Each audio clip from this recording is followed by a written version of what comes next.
If you're in a dance company or in an orchestra or in a chorus, as in a singer, you're in fear of going wrong. You're in fear of a bum note. Whether you're singing, whether you're playing, you're in fear of getting the steps wrong if you're a dancer. So it's a continuous fear. So you're living on fight and flight mode all the time. The anxiety is there. Good morning, Terry. How are you? Good morning. Let me just adjust your volume now. Okay. I'm very well, thank you. And you? I'm well, thank you. Very well. Good. You are in the UK. Are you in London? I'm on the Isle of Wight. Oh, okay. Oh, I see. Oh, there I haven't been yet. I know. I lived in the UK for 14 years. I actually know somebody who lives on the Isle of Wight. That's how far I know the Isle of Wight. Yeah, but it's a lovely community, I believe. It is, yes. It's a lot more laid back than on the mainland. Oh, okay. Mm. And of course, it's a holiday island, so we can go on the beach whenever we want. Oh, that's great. Yeah, it's great. Terry, so we've met on Zoom before with this wonderful project, and this is the Taming Your Trauma. Am I right? Yeah. That's correct, yes. Tell me, how are you involved in this project? I was taken on by Isfan and Boglaka, who are the two people who started the project. Isfan is a principal dancer. I'm not sure which German company, but he does a lot of guest art. And Boglaka is a physiotherapist, but also I think she's studying psychology as well. So it's all part of what they're doing. So I'm involved as a psychotherapist. But, you know, my history as being a professional dancer came into that as well. So I was giving weekly sessions to the 4 dancers, and that's therapy sessions. But I gave 6 mentoring sessions to Andreas, the choreographer, to enable him to support the dancers, and we worked out different techniques and ways to deal with situations that may arise. But there was also a local counsellor in Dresden, I think they were based, to deal with that, who was also doing relaxation exercises and visualizations, etc. And you said now that you were also a professional dancer, and was this the reason why you went into the psychotherapy? No, not at all. No. There was 15 years in between me retiring from dancing and deciding to do that. So I'll give you a bit of history. Yes, please. So I started ballet class when I was 6 years old. My mother sent me to dance classes because I kept jumping on the furniture, and she thought that spending money on dance classes would save on having to replace furniture. So I went there at age 6, and at age 10 I won a 5-year scholarship to the RAD, because I lived in London, so it was all very close. After the 5 years, I went into the Royal Ballet Senior School. And in my graduation year, in January of the graduation year, the artistic director of the Royal Ballet phoned up the school and said that they would like me to join. So, wow. Because there was a special role for me. I'm only 5'5". I'm going to say only. I am 5'5". Yeah. And one of the principals of the company, who was meant to be doing that role, refused to do it. It was the Russian boy in Boutique Fantasque. So I thank him for that. Yeah. However much of a diva he is, I thank him for that, for refusing to do that role. Otherwise, I wouldn't have got in. So I went in temporarily on that tour to play the Russian son in Boutique Fantasque. But in our rep classes at the Royal Ballet School, we learned all of the Royal Ballet rep. So I knew all the Royal Ballet rep. So the tour that I was on, usual classical familiars were there. I knew all the core work, all the corps de ballet work. And so that I was cast in all of those things for that tour. They then, at the end of the tour, said, would you like to be a permanent member? And of course, I said yes. And that was it. So after a few years, I wanted, my teacher at the Royal Ballet School said, you need to join London's Festival Ballet. That's now called English National Ballet, because they do a lot more character work. And that's where my strength lies, in character work. So I went along and did a class there. They said yes, because they were replacing me for another short guy, which was great. Yeah. It's all wonderfully synchronistic, my life, and it's just follow along. And so I joined the company as a soloist to do all of the principal and solo character roles, as well as some classical roles as well. But you know, that urge to sort of really act and really do more into musical things, Festival Ballet, to do a tour, UK tour of West Side Story. It's a brilliant show. Best show that I've ever done. Absolutely really... incredible. It's different to the film. Very slightly different. Yeah, but it's a brilliant show. And then I did West End musicals, film and television. And when I retired, I'd already set up a business within the time that I was doing printed T-shirts for shows in the West End. This was back in 1973. No one else was doing it then. I called the business Show Shirts. Yeah. Easy to say without a gin and tonic. Oh, okay. But then, so I then started, when I retired from performing, I started and set up a business management organization. Now, again, talking about printed T-shirts, never been done before. People in the UK, artists in the UK, didn't have business managers. In the US, everybody did. You know, jobbing dancers, actors, singers, they all had business managers. So I set up this organization called Personal and Business Management and built that and ran it for 15 years. So I started off doing all the book work myself, bookkeeping and all of that. Then I got bookkeepers in, and I got accountants in, and I got financial advisors in to build it all up. And so there was a couple of handfuls of high-profile performers that I actually looked after totally, you know, paying their bills for them, etc. I'm going to get to the point in a minute. No, this is so interesting. This is so interesting. Yeah. And so there were musicians as well, and singers and actors, not just dancers. And there were some set designers, etc. And even 2 dentists. So the dentists came along because their patients were people in show business. And obviously during the chatting, whether you can talk with the dentist, that's how the conversation goes in dentists, isn't it? And they said, oh, they could look after you as well. So, and that's how I got 2 dentists as clients. Then there was just a sort of the general part of it, doing people's accounts and bookkeeping and VAT, doing their pensions and their investments and that sort of thing. But during that time, after having meetings, there were a few clients, quite a few clients, that would then offload their personal issues after the meeting. And I thought, I have no idea what's going on here. You know, what do I do? What do I say? So when I sold the business, as I said, 15 years after I started it, I then thought, I'd like to know a bit more about that. And then I trained as a psychotherapist. So there wasn't that leap, pun intended, from dancing to psychotherapy. There was that reasoning behind it.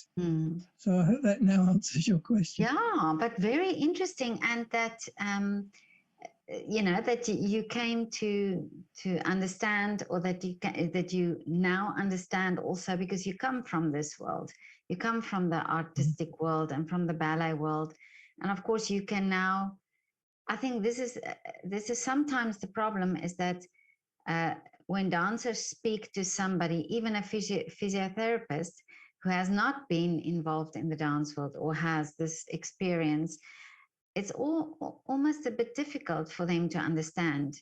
You know, when you say, well, I cannot say this, or I cannot do this, and yeah.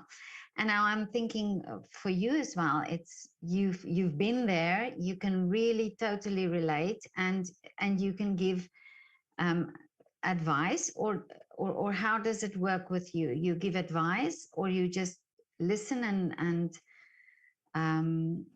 find the answer, the solution together? Yeah, I don't give advice as a psychotherapist. I'm trained as a Jungian psychodynamic psychotherapist, although I have done some continuing other training as well, person-centered CBT, transactional analysis as well, it's called TA. So there is this holistic view of an individual, and I must say that it was only until 2016 I was seeing the general public.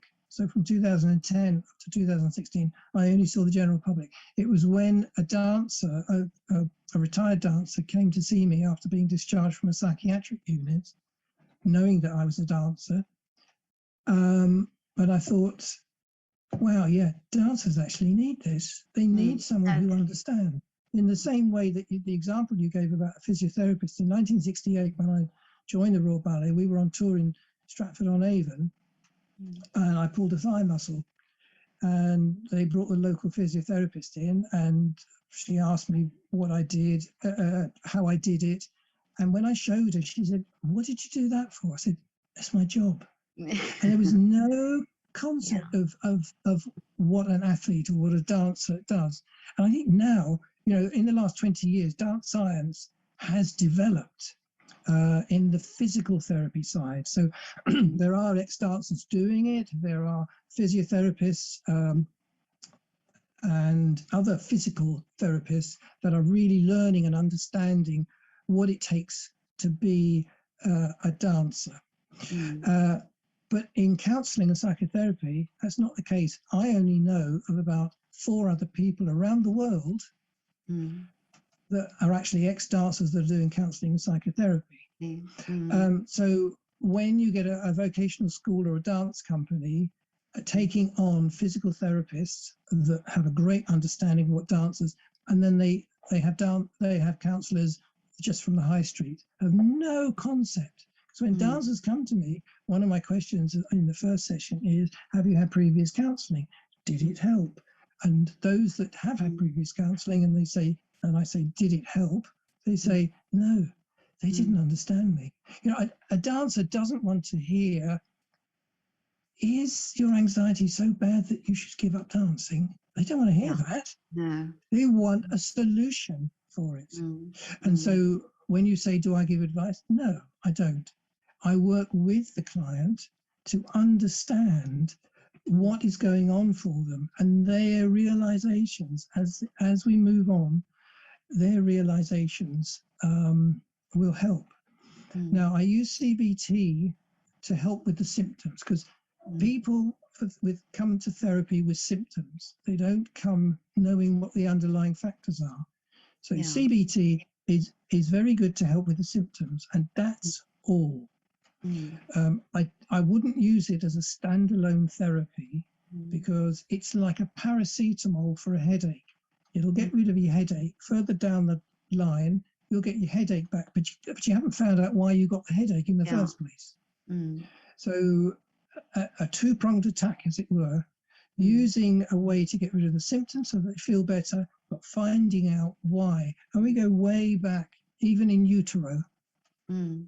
What was happening for your mother then? So if there were traumas or perceived traumas, you know, going backwards, then we can find out that, and then we can also find out what was going on for your mother when she was pregnant with you. And so that is the way that I work. I've got techniques, I give them homework to do as well. I use a lot of visualizations, talking to their mind or their body or their injury. I also use the visualizations when working through technique as well. Oh. I not only see dancers, but I do see actors, musicians, and singers as well. There's an organization called the British Association for Performing Arts Medicine. Now, they started as a musical based, so it was instrumentalists, musicians and singers. And I'm on their list of therapists, and so I get a mixture of different classes from the performing arts, which is great. And when you think about my ballet training when I was from 6 years old, it's very similar. If you start singing at that age, excuse me, if you start singing at that age or playing an instrument at that age, there is that dedication, there is that focus, there is that real push and pushing through any pain, pushing through any emotions. I've got to practice 26 hours a day and all of this sort of over the top stuff. And that's that fixed way of thinking, which then creates issues. It's all very good, to keep you focused. And it's helped me since I've left performing, formulate these different businesses that I've developed and built. But I am mindful that not to push myself too far in the way that I did when I was performing. So it's trying to convey those understandings to the clients themselves to get them to figure out what they need to do. And it's wonderful seeing these light bulb moments, I call it, or the wow, oh yes, that's why this is happening, because I was thinking this, So it's a wonderful process. Yes, it is slow. But sometimes 2 sessions or 3 sessions gives a person that sort of spark and that realization as to how to change their way of thinking, and that's all they need. Others are really deep-seated, and we're looking at sort of 20 sessions. Some of them have been coming to me for a few years. After the 20 sessions, they may taper off to once a month, once every 3 months as a top-up. Yeah. So that's how that works. In answer to your question, do I tell them what to do? No, I don't. Yeah. But this is wonderful that that you're there for these artists. And I'm thinking now that I've spoken to many artists also during the lockdown time, and there were many times where I think, me as a non-artist, I was thinking the whole time, you are so, I wouldn't say lucky, but I would say you're so fortunate to be able to do something that you love. For a dancer to be able to have the dream, I want to become a dancer, and they are the they become the dancer. And for the musicians, and achieving these goals and these dreams, and then you think, but that should be enough. And but then we don't realize, as the public or the audience, this pressure for them to achieve that. So it's apart from this goal that they achieved and this wonderful life that they could be living, of living the dream, basically, of what they dreamed of doing. But we forget that there's such a pressure on them, and there's, like you say, such a pressure on the to get it perfect, or to get it as they think it should be done. So I think it's great that there's somebody like you that can have that background and that support, and then getting to a solution, or finding that why is this the struggle, or why do I have these issues. The thing that you mentioned about the pressure, there's pressure from a few sides. So there could be pressure from parents. There's definitely pressure from teachers. And then the words and how they're said then soak in and becomes a self-pressure. And my theory hasn't been proved yet in research, but I'm sure if someone wants to come to me and do some research with me, that there is fear. So self-imposed fear because of the pressure from either parents, but definitely from teachers. And then you move up from that early age into vocational school. Great pressure there because from a body point of view or from a technique point of view, no one's going to take you on. No one's going to give you work if you're not doing this, if you're not doing that, if you don't look like this, and if you don't look like that. There's that instilled in you. So you're training at that level in fear. Then you go into the profession. If you're in a dance company or in an orchestra or in a chorus, as in a singer, you're in fear of going wrong. You're in fear of a bum note. Whether you're singing, whether you're playing, you're in fear of getting the steps wrong if you're a dancer. So it's a continuous fear. So you're living on fight and flight mode all the time. The anxiety is there. And I'm talking generally speaking. Now there are people who will just go through and float through life and it'd be wonderful, and they don't have any eating disorders or disordered eating, and everything is great. You know, they're happy with not being a principal, they're happy just being in the chorus or the choral, and which is fine. But generally speaking, we live in fear as performing artists all the time. Will I get another job? Will I get another year at the vocational school? Will I pass that exam? And it's just constant. And you know, for musicians, they last longer. For singers, they last longer age-wise. Dancers, 30s, you know, be lucky to get there, mid-30s, and then you've got to start thinking of transitioning into something else. So there's that fear of transitioning. What am I going to do? There is in the UK the Dancers Career Development, and they start, there are 6 dance companies in the UK that are funding it. And as soon as a member joins the company, even if they've come straight from school, they're given a card. Here's the Dancers Career Development, contact them. They're not forced to do it. And there's lots of courses about how to deal with life in general and in performing arts in particular, and also about transitioning. So they're already learning about transitioning then. Yeah. Now, I understand the fear also. As I mentioned to you before, I have 2 children in the ballet world, and I remember this specific from a young age at the ballet school, this uncertainty every year and every time. This, and it's not just on the children, it's on the parents as well, because you have to think now, okay, so if they don't continue next year, where are they going? Or you see the extreme love for them to do what they're doing, and you want them to have the opportunity, and you're not always in control there, that you can say.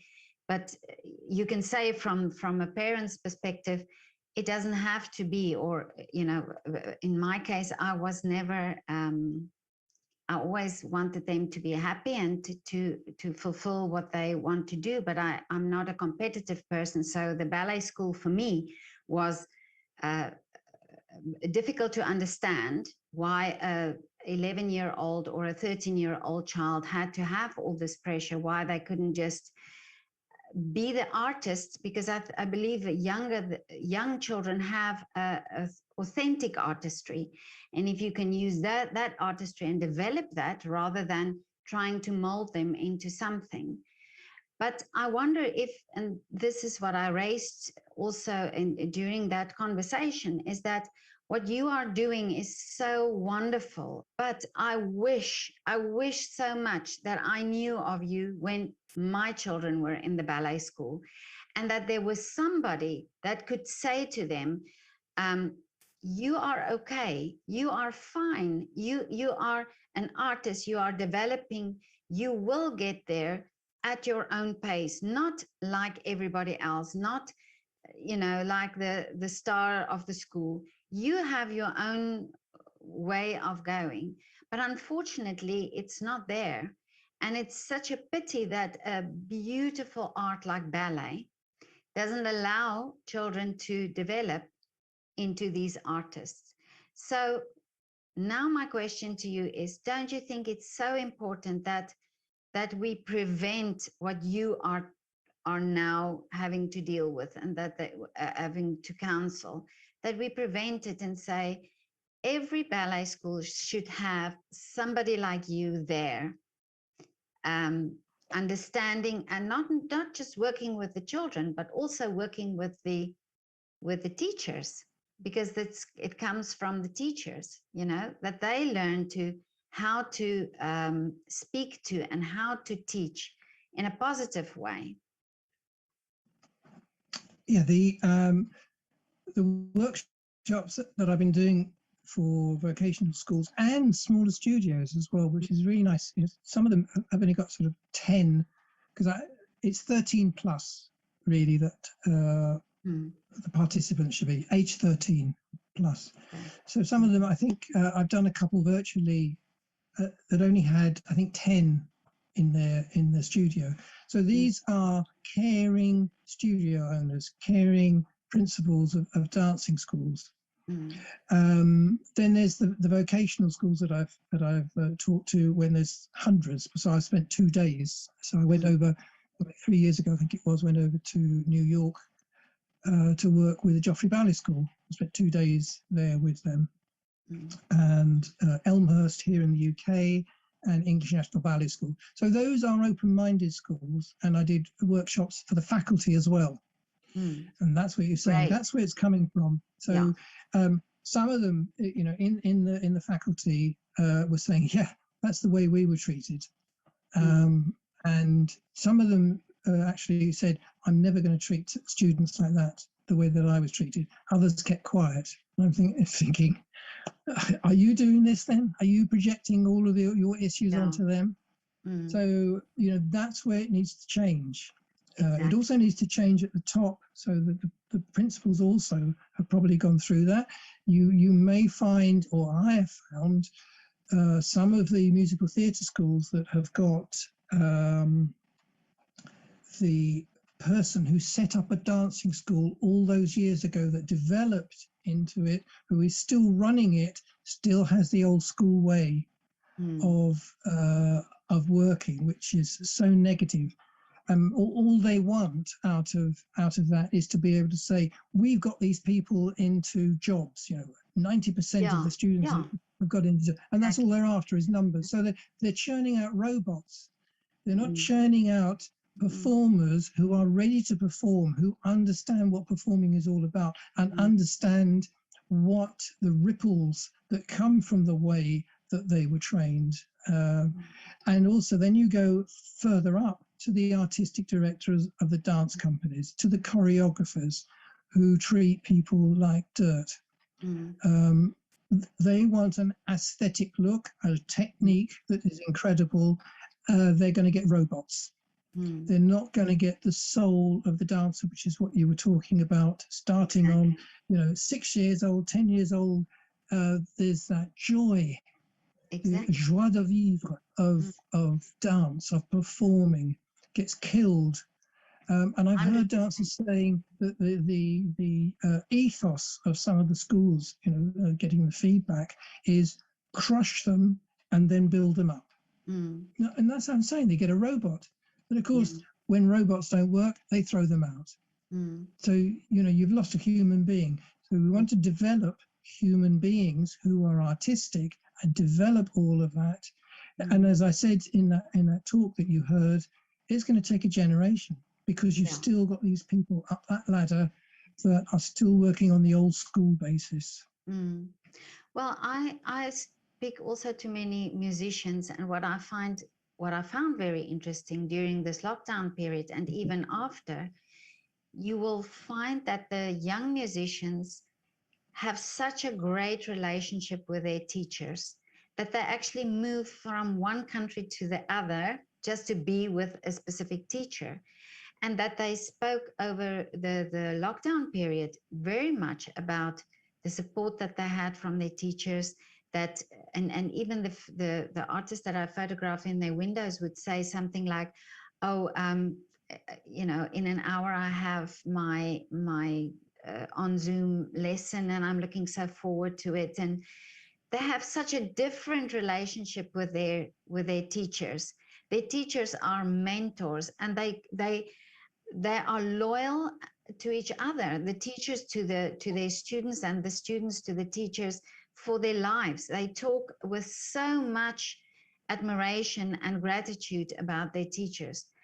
And I'm wondering, in the ballet world, I'm not saying everybody, but I'm thinking you don't hear that. You have this almost this connection of that fear, you know, that I'm not good enough, or I was never good enough for this teacher. Or, you know, you will probably find that years after, the teacher will connect with them again when they're in a professional world, but then it would be a different relationship. Why can't this relationship be there in the school? Why can't this teacher be this young student's mentor rather than person who breaks them down, like you say, and tries to build them up, and rather mentor and nurture what they have there? Well, you were saying earlier about every performance is individual, and so Yeah. in my workshop, that's what I talk about, the uniqueness of each individual person. Yeah. And there is a uniqueness also for the faculty, because they have gone through their performing career and not be classed as perhaps as unique. So that's what's instilled in them. So we're talking personalities here that have developed. Every individual is different. Even twins are different. So when you're looking, and this is basing on therapy as well, everyone has their own background. They've got their own backstory, so no one can be exactly the same. And so you're going to get a mixture of faculty. You're going to get a mixture of artistic directors and school principals, because their background is totally different to everyone else's. And so when you have these really supportive teachers, principals, artistic directors, it's wonderful. But not everyone's going to be like that, because their background, they're either the supportive ones have either had a supportive background themselves, or they've had an awful background but have rejected that background to say, I'm never going to be like that. But some of the others are going to hold on to their background, and then they can project all of that. So that's why I'm saying it's going to take a generation to clear all of that out of the way and have a supportive training, a supportive work. And my theory is, and it's yet to be proved, again, there's someone out there that wants to do research with me, that if you're not pushed to an extreme, and you don't push yourself to an extreme during rehearsals and class, you're less likely to be injured. Push yourself in performance, because you're going to be tired, and tiredness then creates these incidences where there's going to be injury. And because you have so many injuries, you're going to have to retire early. So therefore, a dancer's life could be really lengthened, because you won't have so many injuries. You won't be so stressed. You'll be supported. Great. That's so true. And I really wish that that you can have somebody that does this research with you, because I think this should be, and like you say, you know, dancers should be able to dance longer, because life has changed, and people do more and are physically more capable of doing so, but it needs to have that training, that type of training from the start. But thank you so much for your time and for talking about this. I think it's so valuable what you're doing. You can catch me on Instagram. Yeah. The name is @Counselling for Dancers. And for those that aren't in the UK, counselling is spelt with a double L. Oh, okay. Because I think the Americans and Canadians spell it with one L. With one L.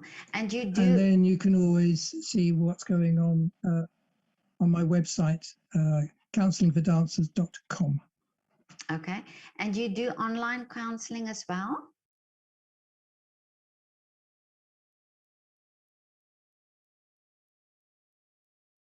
Yes, before I had clients all around the world, so we were doing it online then, but it's all online now. So that's for therapy sessions, virtual workshops as well. Again, are all around the world. Oh, okay. Oh, that's great. Thank you so much, Terry, and have a wonderful afternoon. My pleasure, Petra. Thanks for asking me. I hope one day we can meet each other in person. Yes, that would be lovely. Yeah. Okay. Hope to speak to you again. Right. Thank you. Bye. Bye-bye.